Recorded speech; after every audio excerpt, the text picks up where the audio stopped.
Jason Giambi stopped to sign autographs after testifying about his past steroid use. Jason Giambi is known for his powerful and long career in the MLB. If not for the steroid scandal, he would surely be an inductee in the Hall of Fame. Despite this, Giambi remained a popular figure for his leadership. Before we dive in any further, please take a moment to subscribe. The drug scandal that shook the entire MLB. In 2003, Jason Giambi, then a star player for the New York Yankees, admitted to a federal grand jury that he had used steroids and human growth hormone.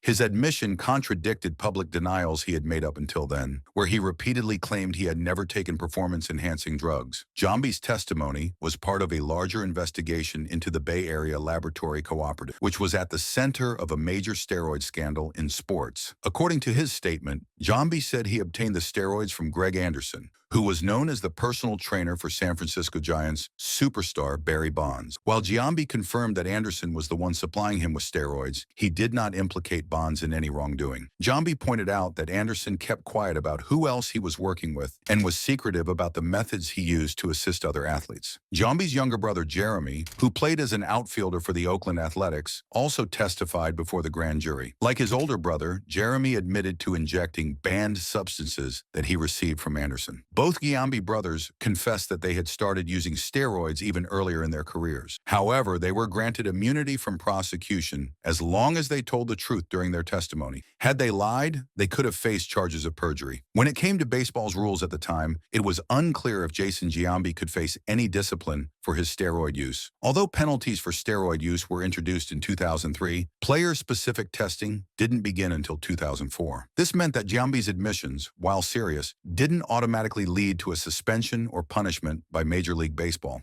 The league had conducted anonymous survey testing in 2003 to gauge how widespread steroid use was, but the results didn't include player names. Because of this, Giambi essentially implicated himself when he testified. Even though human growth hormone was not explicitly banned by Major League Baseball at the time, there was speculation that Giambi could still face consequences for breaking the rules, especially since he admitted to it publicly. Any potential action against Giambi would have to involve then-Commissioner Bud Selig meeting with him. There was some debate about whether Giambi's open confession could lead to punishment, since his statements went beyond the scope of the league's testing program. By speaking out, he had essentially exposed his own violations in a way that couldn't be ignored by the league. In his testimony, Giambi revealed that he had obtained most of the drugs, including steroids and syringes, from Anderson, except for human growth hormone, which he got at a Gold's Gym in Las Vegas. He first met Anderson in November 2002 during a tour of Japan that Bonds had organized for some of the league's top players. During the trip, Giambi became curious about Bonds' methods for staying in peak physical condition and maintaining a high level of performance as he aged. Giambi recalled that it was this curiosity that led him to approach Anderson, asking about what Bonds was doing to keep himself in such great shape. After returning from Japan, Giambi reached out to Anderson again and traveled to the San Francisco area in late November or early December to meet up with him. They met at a gym near the BALCO facility in Burlingame, California. During this meeting, Giambi provided blood and urine samples, which Anderson took to BALCO for analysis. Based on the results of those tests, Anderson and Giambi discussed different performance-enhancing drugs that Anderson could supply. Anderson also informed Giambi that he had tested positive for decadurabolin, a powerful anabolic steroid. Giambi had obtained the drug at the Las Vegas gym, and Anderson warned him to stop using it because it could remain in his system for a long time, increasing the risk of detection. Anderson assured Giambi that the drugs he supplied during the baseball offseason would clear out of his system before any steroid tests were conducted. However, Giambi wasn't just looking out for himself. He also helped his brother Jeremy get access to the same drugs from Anderson. Jeremy told the grand jury that Anderson had introduced him to the Clear and the Cream, which were undetectable alternatives to traditional steroids. Jeremy even joked during his testimony, saying, "For all I knew, it could have been baby lotion." The BALCO investigation eventually led to charges against several key figures, including Greg Anderson, BALCO founder Victor Conti, BALCO vice president James Valente, and track coach Remy Korchemny. All of them pleaded not guilty to the charges, which included the illegal distribution of steroids. Despite his admissions, Jason Giambi continued playing in Major League Baseball for several years after the grand jury testimony, though the steroid scandal tainted his career and reputation. Multi-talented Giambi 2-2 pitch hit deep to right field, way back, and Jason Giambi grew up in Covina, California, attending Sacred Heart Private Catholic School before heading to South Hills High School in West Covina. He was a star athlete in 3 sports: baseball, basketball, and football. On the baseball team, he played alongside his brother Jeremy and future MLB players like Sean Wooten, Aaron Small, and Corey Little. Giambi hit .386 over 3 years, leading his team to the state finals as a senior and earning MVP honors in both baseball and basketball. He was also an all-league quarterback in football. Although drafted by the Milwaukee Brewers in 1989, Giambi chose not to sign and instead went to college. Jason Giambi went on to attend Cal State Long Beach, where he joined the Long Beach State 49ers baseball team. At Long Beach State, Giambi continued to build on the success he had in high school, becoming a key player for the 49ers and refining his skills as a hitter and fielder. His time there played a crucial role in preparing him for a future in professional baseball. In addition to his college career, Giambi also spent time playing in the Alaska Baseball League, a summer collegiate league known for developing young talent. He played for the Alaska Gold Panthers, one of the league's most well-known teams. The summer experience in Alaska gave him even more opportunities to compete against top players, helping him further sharpen his game and gain valuable experience outside the college season. Both his time at Long Beach State and his summer league play laid the foundation for his eventual rise to the major leagues. The Oakland Athletics picked Giambi in the second round of the 1992 MLB draft, 58th overall. He started his career that year with the Southern Oregon A's, hitting .317 in 13 games. Giambi also played for Team USA, which finished 4th in the 1992 Olympics in Barcelona. In 1993, the A's invited him to spring training, and he spent the season with their single-A team, the Modesto A's. He also played for the Huntsville Stars and the Kauai Emeralds in Hawaii, continuing to develop as a player. He then made his mark in the Major League. Giambi made his Major League debut with the Oakland Athletics in 1995. Early on, he played a mix of positions, including outfield, third base, and first base. However, in 1997, he became the A's full-time first baseman after Mark McGwire was traded to the St. Louis Cardinals. Giambi quickly stepped up, leading the team in 1998 with 27 home runs, 110 RBIs, and a .295 batting average. The following year, he improved even more, hitting .315 with 33 homers, 123 RBIs, and 105 walks, finishing 8th in MVP voting. In 2000, Giambi made a huge impact, becoming the first A's player to hit 2 home runs in a season opener. That year, he led the league in on-base percentage and walks, hitting .333 with 43 home runs and 137 RBIs, both career highs. His performance earned him the American League MVP award, narrowly beating Frank Thomas. Giambi's 2001 season was just as impressive. He led the league again in on-base percentage and walks, while also leading in slugging percentage, doubles, and extra base hits. He hit .342 with 38 homers and 120 RBIs, finishing 2nd in MVP voting to Ichiro Suzuki. He also earned the Silver Slugger Award that year. Giambi helped lead the Athletics to the postseason in both 2000 and 2001, though they lost to the New York Yankees in the American League Division Series each time. He became the target of the Athletics fans' wrath. On December 13, 2001, Jason Giambi signed a massive 7-year, $120 million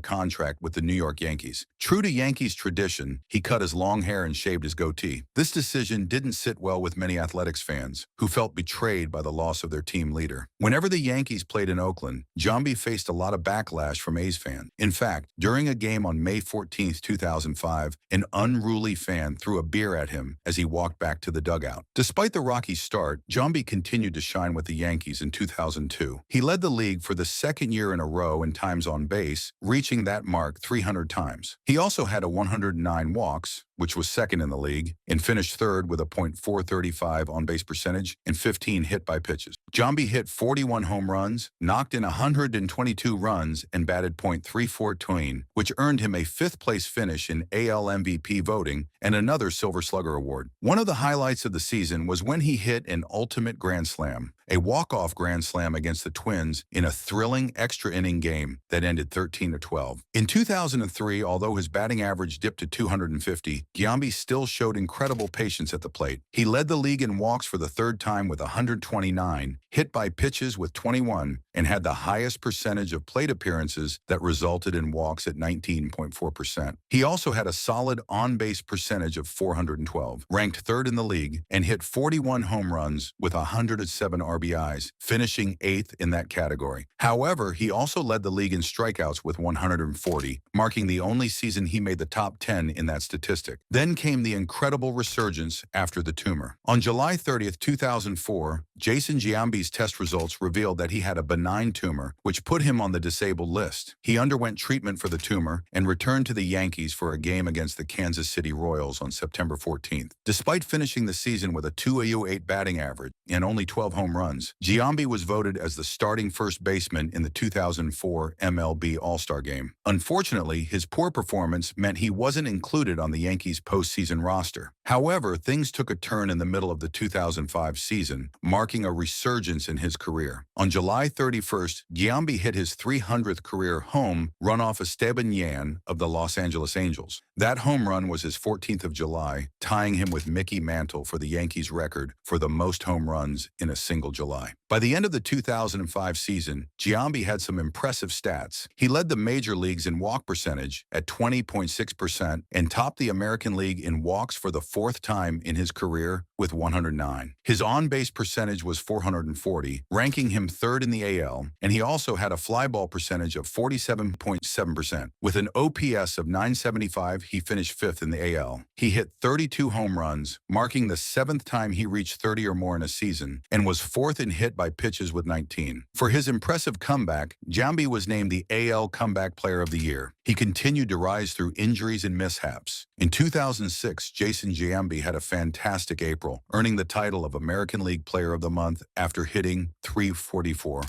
hitting 9 home runs and driving in 27 runs. Surprisingly, he didn't make the All-Star roster that year. By the end of the season, he led the majors with a walk percentage of 19.8% and topped the league in pitches taken at 64.4%. He also finished with 110 walks, 16 hit by pitches, and 37 home runs, while driving in 113 runs, matching his hits. It was impressive that he had more walks than strikeouts for the third time in his career, even though he only played 139 games. Unfortunately, Giambi struggled in 2007 due to an injury, hitting just .236 with 14 home runs and 39 RBIs in only 83 games. He got off to a rough start in 2008, hitting below .200 for over a month. But by June, he turned things around and became one of the Yankees' top players. On September 3rd, 2008, Giambi had a little mishap when he walked into a bathroom door, splitting his eyelid. He still played that night, going 1 for 4 with an RBI to help the Yankees win. Later that month, on September 23rd, he made history by getting the final hit at Yankee Stadium, driving in Brett Gardner with an RBI single. Giambi ended the season with a home run every 14.3 at-bats, just edging out Alex Rodriguez for the team lead. He was also one of 3 players to hit a home run while pinch hitting that year, doing it twice. However, on November 4th, 2008, the Yankees declined his option for the 2009 season, making him a free agent. On January 6, 2009, Jason Giambi signed with the Oakland Athletics, rejoining the team the next day and getting his old number 16 jersey back. He hit his first home run since returning on April 25, 2009. Then on May 23rd, he made history by hitting his 400th career home run, even though the A's lost to the Arizona Diamondbacks 8-7. Unfortunately, he was placed on the disabled list on July 20th, holding the lowest batting average in the majors at that time. The A's released him on August 7th, and just a couple of weeks later, he signed with the Colorado Rockies on August 23rd. He was a star till the end of his career. At the Rockies, he started in the minors, but quickly made his way to the Major League roster and became a fan favorite, hitting clutch hits to help the Rockies stay in the playoff race. Giambi returned to the Rockies for the 2010 season and made headlines on September 12 by hitting a walk-off home run against the Diamondbacks, extending the Rockies' winning streak to 10 games. In 2011, he made the opening day roster and had a standout game on May 19th, hitting 3 home runs against the Phillies in his first 3 at-bats. After becoming a free agent at the end of the 2012 season,